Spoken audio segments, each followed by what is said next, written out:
नमस्कार मित्रों। एक वरिष्ठ नागरिक की हैसियत से आज मैं मुंबई की दर्द भरी दास्तान लेकर आपके बीच आया हूं। राजनीति के पन्ने का ये अगला एपिसोड है। आज से 7 दशक पहले एक फिल्म आई थी, देवानंद की सीआईडी। उस फिल्म में जॉनी वॉकर पर एक गीत फिल्माया गया था जिसका मुखड़ा था, ऐ दिल है जीना मुश्किल यहां, जरा हटके जरा बचके, यह मुंबई मेरी जान। तब शायद किसी ने भी नहीं सोचा था कि कोई 7 दशक के बाद ये गीत का मुखड़ा मुंबई के जनजीवन को इस हद तक मुतासिर करेगा कि लोगों से डिस्टेंस मेंटेन करके चलेंगे और ये उनकी व्यवस्था होगी। मुंबई का एक लंबा इतिहास है, परंतु ऐसी त्रासदी मुंबई ने कभी नहीं देखी जो वर्तमान समय की त्रासदी है। मुंबई अपने आप में लघु भारत है, जहां सभी प्रांत और सभी राज्य के भाषा भाषी लोग अलग अलग क्षेत्र में काम करने वाले लोग इस मुंबई महानगर में निवास करते हैं। मुंबई अपने आप में लघु वसुंधरा है, जिस धरा पर पूरी दुनिया के मुख्तलिफ देशों के नागरिक आते हैं सैलानी के रूप में और दूसरे के रूप में व्यावसायिक कार्यों से भी आते हैं। मुंबई का प्राकृतिक वैभव भी अद्वितीय है, अनुपम है, नयनाभिराम है। पर मुंबई के चेहरे पर ये मायूसी आज से पहले कभी कई विपदाएं आई, कई खौफनाक मंजर देखे मुंबई ने। 1896-97 का एक दौर आया था, भयानक प्लेग हुआ था, काफी लोग मरे थे, आतंकवादी हमला हुआ और भी कई ऐसे वारदात हुए। पर मुंबई का चेहरा आज से पहले कभी ऐसा मुरझाया नहीं था। कई रंग छिटकते थे जहां उन मुख्तलिफ फिजाओं से। नरीमन पॉइंट रात्रि के समय दूसरे छोर से देखिए तो चंद्रहार का दृश्य प्रस्तुत होता था।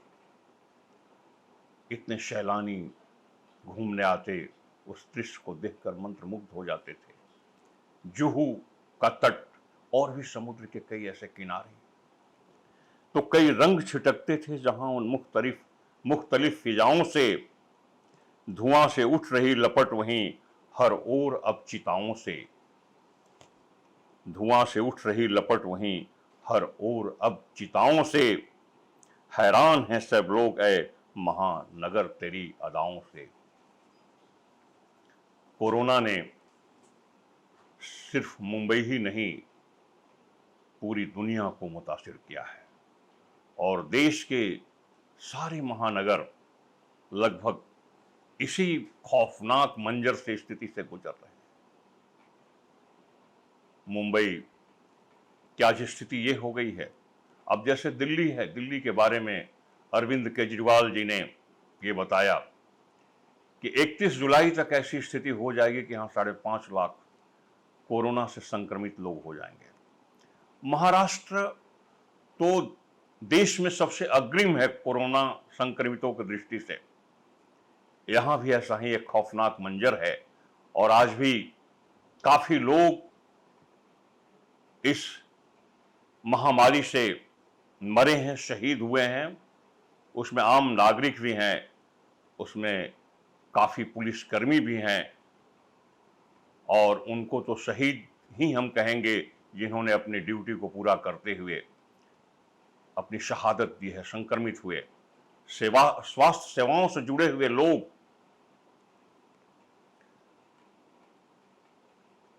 सरकार का जो दायित्व है अपनी जगह है, केंद्र सरकार है, राज्य सरकार है, वो अपने दायित्वों में जहां हर संभव कोशिशें कर रहे हैं, परंतु ये ऐसी आपदा की घड़ी है, इस टाइटैनिक पर सारे लोग सवार हैं। ऐसी स्थिति में सिर्फ सरकार पर दायित्व देने ही की बात नहीं है, नागरिक का फर्ज भी हमें निभाना पड़ेगा। अपने घर को ही देखिए, कभी कभी होता है कि गार्जियन सारे घर का बोझ उठाता है, परंतु कभी ऐसी विपदा आ जाए, तूफान आ जाए, बाढ़ आ जाए, उस स्थिति में क्या लोग सोचते हैं कि अभी भी हमें अपने अभिभावक के कंधे पर ही बैठकर आगे निकलना है, या फिर स्वयं भी हाथ पैर मारते हैं। तो एक नागरिक का फर्ज भी हमें निभाना पड़ेगा, और जिसमें चूक हो रही है, लॉकडाउन में ढील दी गई थी कुछ दिन पहले, नरीबन पॉइंट में हजारों लोग जमा हो गए, हजारों, 10,000, 15,000 के लोग, जुहू चौपाटी पर उतने ही लोग जमा हो गए। ऐसा लगा जैसे वहां 70 हूर उतर आई हो, स्वर्ग की सारी अप्सराएं उतर आई हों। हूरों का तो नाम मैं नहीं जानता, परंतु दावे के साथ कह सकता हूं कुछ नाम जो जानता हूं, सुना है अप्सराओं का, रंभा, मेनका, उर्वशी, चित्रलेखा, घृताची, मीनाक्षी, ये अप्सराएं कोई उतरी नहीं। समुद्र की उदास लहरें, नमकीन वही नमकीन पानी, क्योंकि मुंबई ऐसी त्रासदी से कभी गुजरी नहीं जहां इतने लोग प्रतिदिन संक्रमित होकर जिनकी जानें जा रही हैं।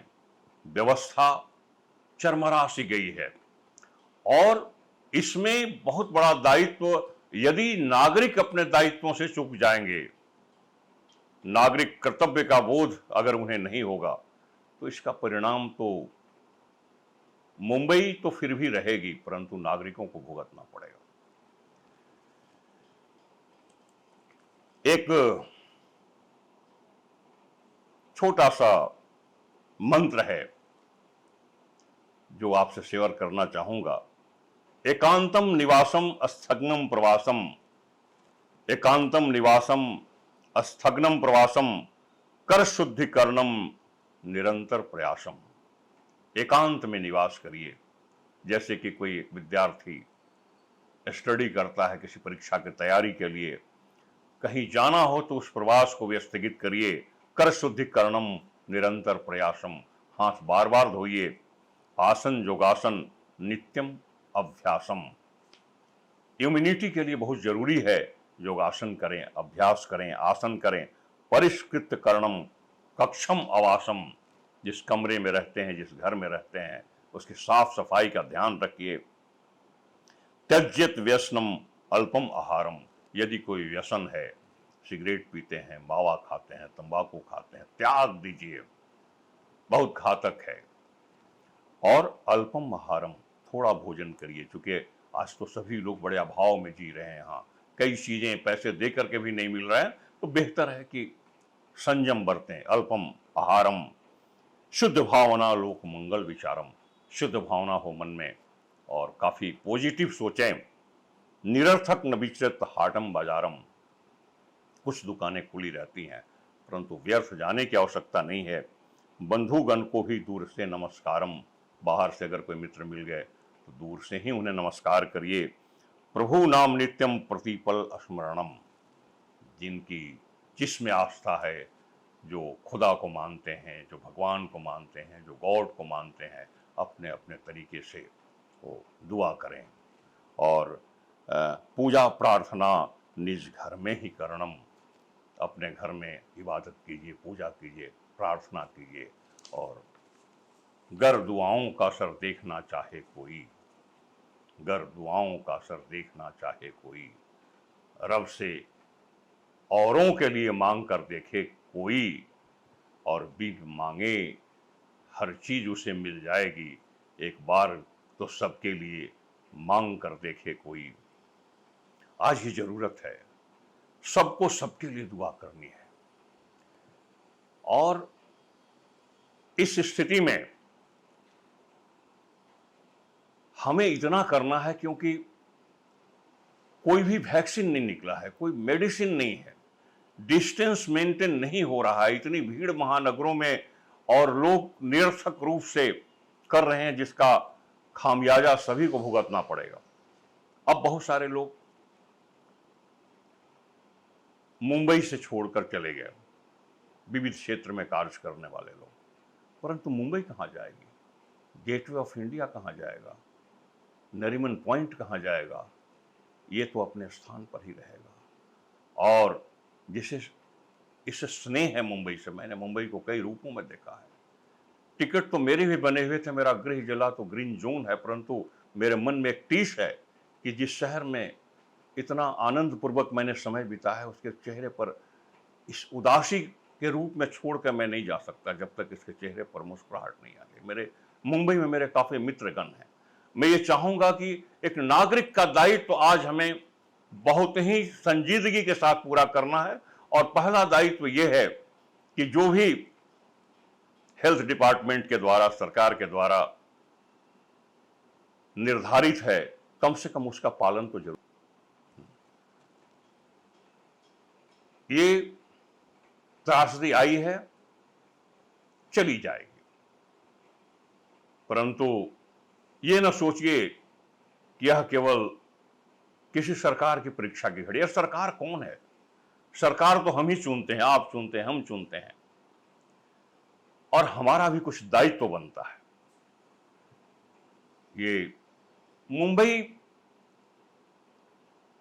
इस देश का एक अद्भुत महानगर है। सिविक सेंस मुंबई का वह समय भी था, कई 2005 का वह बाढ़ का समय था, जब रात्रि में लाखों लोग सड़कों पर रह गए थे, और मुंबई के घर घर से लोग निकलकर एक दूसरे को रिलीफ देने के लिए सेवा भाव से कतारों में खड़े हो गए थे। ये वो शहर है जहां स्वयं लोग क्यू में लग जाते हैं, अगर टैक्सी है, टेम्पू है, या बाजार में कभी किसी चीज की किल्लत हो जाती है। तो किल्लत हो जाती है, इसका मतलब ये नहीं है कि एक आदमी को बहुत अधिक पैसा हो तो अकेले वो सामान उठा ले। वहां जो भी लोग हैं, उनकी एक अंडरस्टैंडिंग होती है कि सबको ये चीज मिले, इसलिए जितना सामान है, अगर यहाँ 100 बोतल पानी है, 100 लोग खड़े हैं क्यू में, तो सभी एक एक बोतल पानी ले, चाहे पैसे जिनके पास जितना भी हो। ऐसा नहीं होगा कि एक व्यक्ति कोई 20 बोतल पानी ले। ये सिविक सेंस है। यहाँ एक दूसरे का लोग सहयोग करते हैं। ये वो शहर है जहां कबूतरों को लोग दाना चुगाते हैं। आप सवेरे सवेरे नरीमन पॉइंट में देखिए, कबूतरों हजारों लाखों की संख्या में दाना चुगाते हैं कबूतरों को, कुत्तों को दूध पिलाते हैं, बिस्किट खिलाते हैं, और एक दूसरे के प्रति सहयोग की भावना रखते हैं। आज वो शहर, आज वो महानगर इस आपदा की घड़ी में है, तो अपने नागरिकों से भी बहुत कुछ अपेक्षा करता है ये महानगर। और उन नागरिकों का जो दायित्व है, अगर हम उसका निर्वाह करेंगे, खुद भी बचें और महानगर को भी बचाएं। स्वयं भी बचना है, महानगर को भी बचाना है। क्योंकि अब भले ही लोग मुंबई छोड़कर चले जाएं, दिल्ली छोड़कर चले जाएं, कोई विकल्प नहीं है। गेटवे ऑफ इंडिया को आप कहां ले जाएंगे? नरीमन पॉइंट को आप कहां ले जाएंगे? रिजर्व बैंक ऑफ इंडिया को आप कहां ले जाएंगे? ये कहीं नहीं जाने वाला। ये तो साक्षी के रूप में यहीं रह जाएगा, लेकिन ये जरूर गवाह बनेगा कि ऐसी आपदा की घड़ी में किसने एक अच्छे नागरिक का दायित्व निर्वाह किया है। तो हमारे मुंबई के जो भी मित्रगण हैं या दूसरे महानगरों में जो हैं, एक नागरिक के दायित्व का मैसेज, चूंकि जो भीड़ लग रही है सड़कों पर, ये बड़ा घातक है और ये पीक आवर है। अभी WHO का भी ये कहना है कि ये जो जून जुलाई अगस्त का ये महीना है, काफी जानलेवा है। ये कोरोना पीक पर जाएगा। अब अभी जो सामने उपचार दिखाई पड़ता है वो तो एक ही उपचार है, वो उपचार है हम एकांत में वास करें, डिस्टेंस मेंटेन करें, मास्क पहने और एक दूसरे का ख्याल रखें, सीनियर सिटीजन का ख्याल रखें, दूसरे नागरिक का ख्याल रखें। आपके कारण कोई दूसरे को कोई दिक्कत न हो। सड़कों पर लोग मास्क फेंक देते हैं, यह भी न करें। घर की सफाई, कमरे की सफाई के अलावा सड़कों की स्वच्छता, और मुंबई को इसकी ट्रेनिंग की आवश्यकता नहीं है। हमारा मुंबई, स्वच्छ मुंबई, साफ मुंबई, ये तो हमेशा नारा रहा है। दूसरे शहरों के लोग यहाँ से प्रेरणा लेते रहे हैं, परंतु निश्चित रूप से आज ये संकट की घड़ी है। प्राकृतिक आपदा के भीतर से काफी लोग थके हैं, हारे हैं, टूटे हुए हैं, परंतु धैर्य और साहस की आवश्यकता है। इस स्थिति में मेरे मुंबई के जितने भी मित्रगण हैं, फोन से भी काफी लोगों से बात होती रही है, मोबाइल पर बात होती रही है कि हम जहां भी हैं आपस में उस मोहल्ले में अपने लोगों के बीच यह मैसेज जरूर दें कि आज नागरिकों का दायित्व भी हमें निभाना है। कई बार जब देश पर संकट आता है तो सैनिक बन जाते हैं देश के नागरिक, लड़ना पड़ता है। यह भी एक जंग है, परंतु यहां शत्रु दिखाई नहीं पड़ रहा। आंखों के सामने वो शत्रु नहीं है, नहीं देख सकते खुली आंखों से, कैसे प्रहार करेंगे।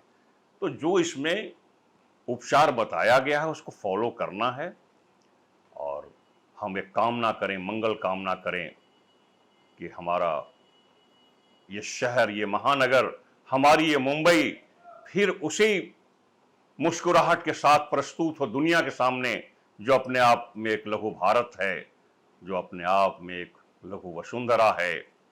और मुंबई ही क्यों, मुंबई के साथ साथ हमारे देश के और दूसरे जो महानगर हैं, दिल्ली है, कोलकाता है, चेन्नई है, सबकी मंगल कामना करें। जहाँ जहाँ जिसके जो मित्र हैं, कम से कम जो इन चीज़ों को समझते हैं, ये जरूर मैसेज दें कि आज नागरिक धर्म का भी, नागरिक के कर्तव्यों का भी निर्वाह करने का अवसर है, और जरूर यह करें। सिर्फ महानगर को छोड़कर भागना कोई बहुत बड़ा विकल्प नहीं है। हम स्वच्छ रहें, मुंबई स्वच्छ रहे, हम बचें, मुंबई बचें, हम बचें, महानगर बचें। इन्हीं शब्दों के साथ मैं अपनी बातों को समाप्त करता हूं। धन्यवाद।